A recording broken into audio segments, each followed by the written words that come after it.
Howdy farm family, welcome back to another episode of The Farm. If you're new here, you are most welcome. Please consider subscribing if you haven't already, and also turn your notification bells on not to miss out on any episodes of The Farm. And of course, to all our returning subscribers, thank you so much. Really appreciate you guys. And we appreciate every new subscriber for subscribing to our channel. You are most welcome, guys. Feel at home. This is a home for us farmers to learn from. I really appreciate you all for making an effort to come and watch this particular video right here. Well, guys, we are back at the farm. It's a beautiful day. As you can see, the sun is out. It's actually rainy season, but I don't know why our particular area, our particular village, it doesn't really rain immediately. In Kampala, it's raining every day almost. But when you come this other side of the village, it is the last place to have the rain, but when it rains, it really rains heavy. Anyway, that was just by the way, but I'm really so glad to be at the farm. It's a beautiful day. We are here to share with you guys our farming journey, updates of what is actually happening at the farm. And I've really taken so long without sharing with you guys updates on the pig project that we have at the farm. I know most of you have been wondering, why is it that you're not showing us the pig project? You're showing us more of the goats, the sheep, the cows, but the pigs, you've neglected us. Guys, I have not neglected you. We are still right here, but of course things keep changing. And sometimes it's really hard to come and share with you guys more of these episodes of pig farming. But today, I also have my co-director in the background. He's busy, making sure that everything is really done properly.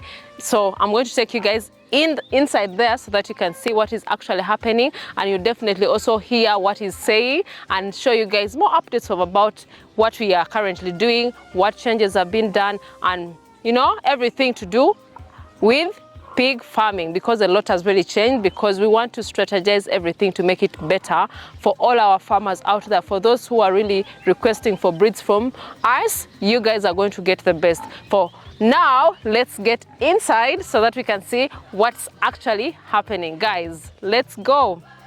Come with me.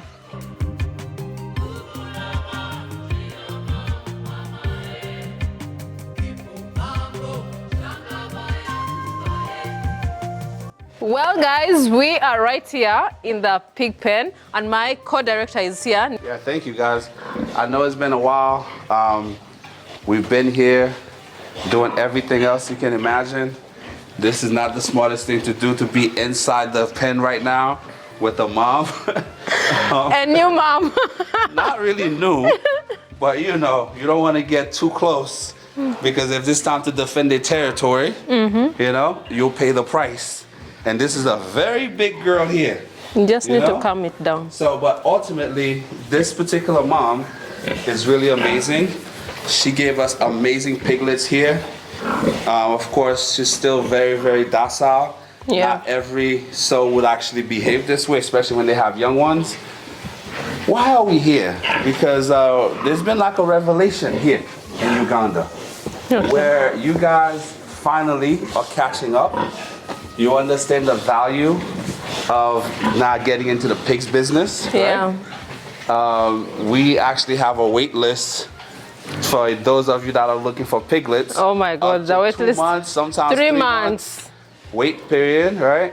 We were telling you guys for the longest time to hurry up and book, and now you guys are starting to see you have your structures ready, and now the stock is actually lagging behind a little bit. So, so far, as a mixed farm here, when we first started in the pigs, people thought we were crazy, right?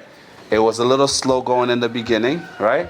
How would you describe the core competency of our business in 2024, Tina, so far, in terms of what would you say has been moving the most, that have been bringing the revenue? The revenue the most. Of course, it's the pigs. You can't believe it, I know. But these pigs, guys really love them. We've received so many referrals, so many customers coming back to buy some of the breeds here. You've been recommending your friends and family, and we are out of stock. We are booked out. That's what I always tell them, that the piglets are really booked out at the moment, but you have to wait for three months, 2 months. For those who have already booked, thank you so much. And why are they booking this? It's because of the genetics that we have here. I really appreciate the fact that Grafton made it a point that when he was in South Africa, he was making sure that we get the best breeds for the farm. And we had to improve what we already had right here. I gotta tell you guys a story. And the doctor behind the camera and the doctor to my left here, I have 2 doctors in the house. So if something goes wrong, they'll bring me back, okay? Yeah. I remember at one point, guys, we had so many pigs here. And one day, and I usually do my best thinking at like 2, 3 o'clock in the morning. I called Tina. It was probably like 2 a.m. I said, Tina, you know what we're gonna do? We're gonna get rid of every single pig we have at the farm that don't meet the VF standard. Do you remember that conversation? Yes, I remember. And it was so hard to convince Tina. She's like, what? But we have so many. I said, Tina, I don't care if we come down to 5 or if we come down to 10. And the doctor here, our vet from Kenya, is standing by. He can back me up on this. It got to a point where we, even like right now, in terms of breeding stock, right? We came all the way down to 7 females that we kept here into our breeding program. Why did we do that? Because we noticed there were some inconsistencies in the growth rate and the food conversion. We actually purchased some pigs from Kamoli, which was supposed to be part of a very special program in this country. In this country, and you we can got imagine. burnt so bad because the breeds turned out to be an absolute dud. They were supposed to be pure Canberras. They were supposed to be pure large whites. I believe that entire batch was inbred, so we literally had to make the decision to dispatch all of those pigs and all of their parents. And it hurt because as a company, you know, as people who come to you on YouTube, and we always preach to you guys, breeds, genetics is everything. There's no way we were gonna pass off those genetics to you guys, right? Which is what most people might have done, but we don't do business like that. So we basically took it on the chin. We called every single one of those pigs. We got rid of all of those piglets. We didn't sell those piglets to anyone. No one. They were all called here at the farm, and then we continue with the best. So for those of you that's been buying from us, just understand that's the level of dedication that we have, the level of integrity that we have, because we know all too well here in Uganda, when you go buy animals from people and you want to stock your farm itself, people will tell you they have pure animals.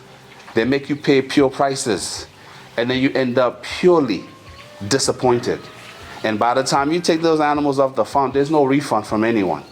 You understand? True. The person that used to call you 10 times a day waiting for their money, the moment you take the animals off their hand, you'll find out their numbers will be switched off. You find out all of a sudden you're calling, the phone's always busy. You find out they're always somewhere in the village. There's a funeral every other week. You'll never be able to get a hold of them again. So, would I recommend the pigs part of the business? Absolutely. Yes, we know there are a lot of Muslims that do follow us because we do goats and we do sheep. For those of you, my brothers and sisters, we apologize. This video might not be for you. However, we do appreciate your patronage. We do appreciate your support. But for those of you that are still watching at this point, just understand this, right? The reason I wanted to do this video today was to circle back to why we always tell you guys. When it comes to you choosing what to do in the field of farming, it's okay to be the first. It's okay to be the one that's doing the business most people don't find as appealing, attractive, or they don't find it sexy. They don't find it like, can I really do this, right? I can tell you guys unequivocally, there's been times where we've taken some of our animals to meet their maker when it was time to pay the rent. And I can tell you, there's been time where we sent just merely 10 pigs. 10 pigs, to meet their maker.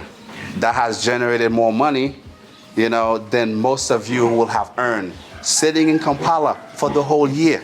And that's just 10 pigs, okay? Now just imagine the great word of Dr. Esther. She's also another great farmer, a really good friend of ours. What did she say from that video we did? If you have 3 gills, you're considered a commercial farmer.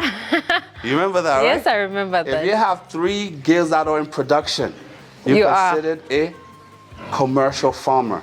So for you guys that are out there, and I actually spoke to a gentleman. I know this is long-winded, but I want to get this off my chest. Okay. I love being in Africa. every once in a while, I forget I'm in Africa because I've been here for some time. I actually had a very detailed text conversation with a gentleman. Okay. He wanted to buy 20 female piglets from us and 3 or 4 males, right? Males, okay. And I gave him the price, and he promised he would get back to me, which he did, maybe 2 weeks later. And then at the time, he wanted us to just discount him the price of the piglets. The price of the piglets. And the conversation went something like this, my friend. You're looking at maybe a discount of 15 to 20,000 shillings from someone else. But the cost to get your piglets cheaper, to getting inferior genetics, will not just cost you money, they're gonna cost you time. And in this world, the one thing you can never get back is time. Time. So Time ultimately, even though we offered the discount, you know, that one that we were able to live with, we don't typically like to do that because we feel like the product speaks for itself. Yeah. But because of the number, and I actually advised for that gentleman to take less pigs So that he can. learn, so that he can grow in the business. But, you know, some of us from abroad, we feel like we know everything, even better than the people that are in the field. So he decided to take another approach, and I wish him well. But we get so many calls from people that initially got our prices. Then they went the cheaper route. And then a year later, they're calling, hey, these pigs are not growing. But yet they look like they're 3 months old, like they're 4 months old. What's the problem? We're feeding them everything we're supposed to. They're eating well. They're not putting on weight. They're not developing. And at that point, it's always the same thing. It comes down to genetics. Yeah, true. You understand? There's a lot of pastors out there that have pigs, right? They have piglets. There's a lot of people, your teacher, your librarian, your professors at McCary University or wherever you might be. But you know something? Not everybody take this business on a genetic level. You understand? Just because somebody have good-looking pigs don't mean they have good parenting stock. You understand?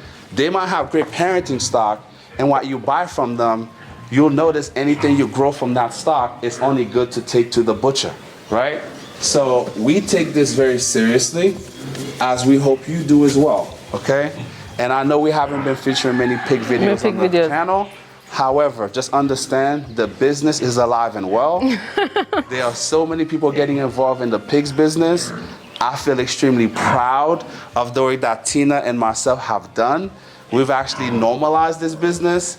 I think we've actually taken the sting of being a pig farmer in East Africa, partner. What say you? What I should really say, I remember the time you told me, what's happening? Because we were getting like bookings every now and again. You're like, I think that was the time you're in South Africa, and you're like, Tina, what's going on? Like, we're getting so many people who want piglets, like 20, 30, some 150. I was like, yes, those are the numbers that people really actually want at the farm, for their farms as well. So many people have been believing in what we had here. And of course, so many people really saw what we had previously. But as you said, we had to cull some of them because we could see the difference. We've been in this business for some time now. You could see the growth rate of these piglets. If you compare the ones we culled with these ones right here, there's no comparison at all. You could really see a huge difference. So we're like, why are we wasting a lot of money? Why are we even keeping this here? Of course, I was a little, because I like the numbers. That is the truth. I like numbers, but Grafton. I'm very pragmatic. I look at the numbers and I act like a ninja in the dark. Yeah. So he was telling me when he first told me about culling them, I was like, oh my God, now the numbers are going to reduce. This is not nice at all.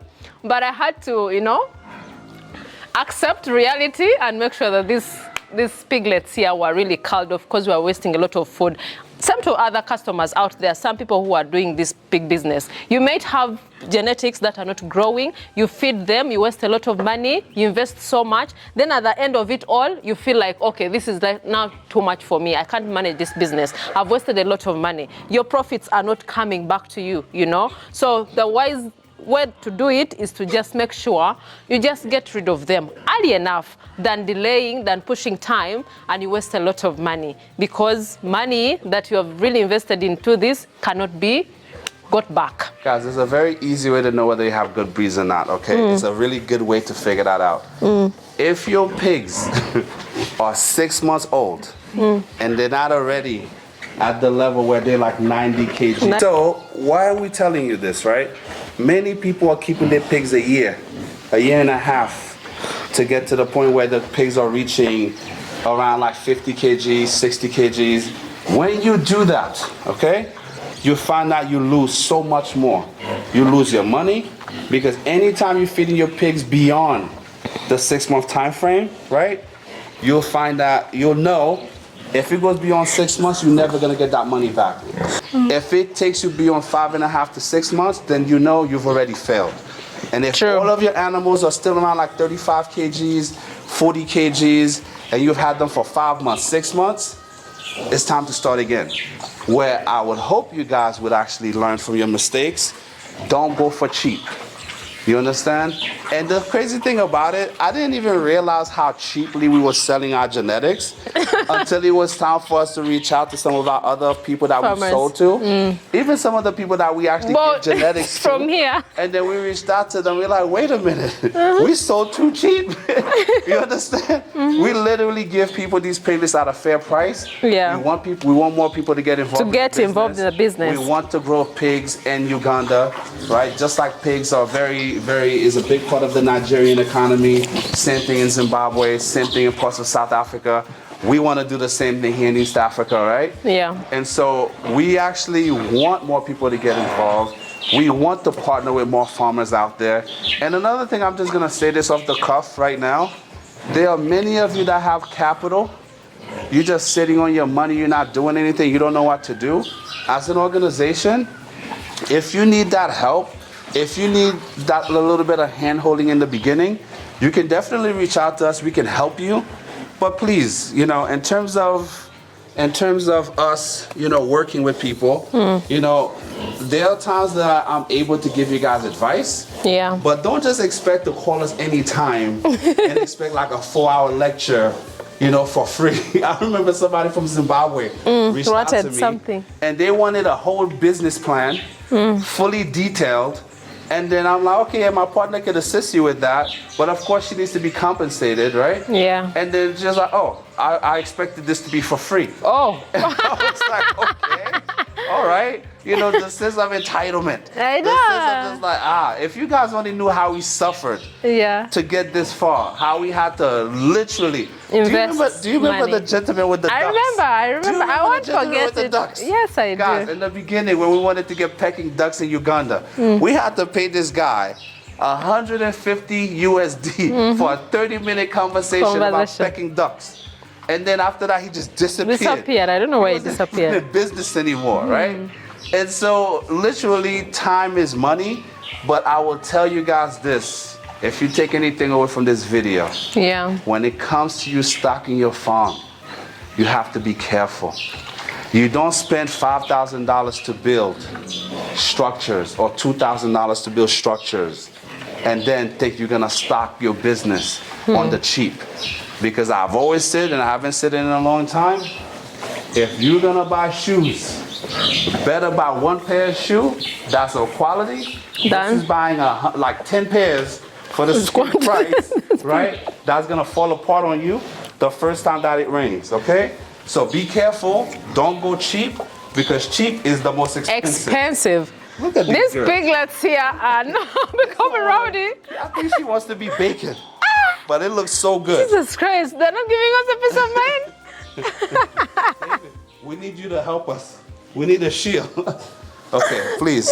What do you have to say, Tina? Oh my God, I'm even distracted by the way the piglets are really looking and the way they are really so energetic. You know, by the time you really see them really moving around, eating, want to play, that's when you know that these are really healthy enough. And even the mother is really very protective, as you can see. So these are the traits of the pigs, of the parent stock that we have at the farm. She's a very good mom. She's a very good mom. She makes sure that her piglets are really protected very well. And what's even better, the fact that she has so many piglets, right? She's still maintaining her body score. She's still looking really, really good. True. So anyway, that's just one of many. We have several that are pregnant right now that are about to farrow within the next couple of weeks. So if you guys want to get these genetics, all of these ones that you see here already booked out. Yeah, so if you guys want to get excellent genetics, you want to start out your pigs business the right way, you know how to reach out to Tina and myself, and we'll help you guys out. Most definitely. I know the video is quite longer, and you guys enjoy, you know, enough videos. Not really so long, but not also too short. But I really appreciate Grafton. He's the one who really made this video happen, by the way, because it was like, Tina, come and we do a video. Come and show your friends what is happening, because you know what? I've really taken long without giving you updates on what is actually happening right here. This is not only the section that we have. Of course, we have other sections that we have piglets as well, but all of them are booked at the moment. So we are sorry, but in 3 months' time, I'm sure we shall be back. Now, so you can get yours 8 weeks from now, 6 weeks from now. From now, yes. But we really appreciate everyone who trusts the genetics that we have here. And for those who have really taken, thank you so much for spreading the word to your friends and family. Yes, we are here to make sure that we have more farmers, because the demand is high but the supply is really very low. Let's at least satisfy the market at the moment. That's what we all need. We're gonna add another 10 sows into production. Oh yes, because we definitely see that we need to ramp up. True. How many females that we have, you know, that's producing on a regular basis. So I guess if 3 sows makes you a commercial farmer, 17 might make you, I don't know. What?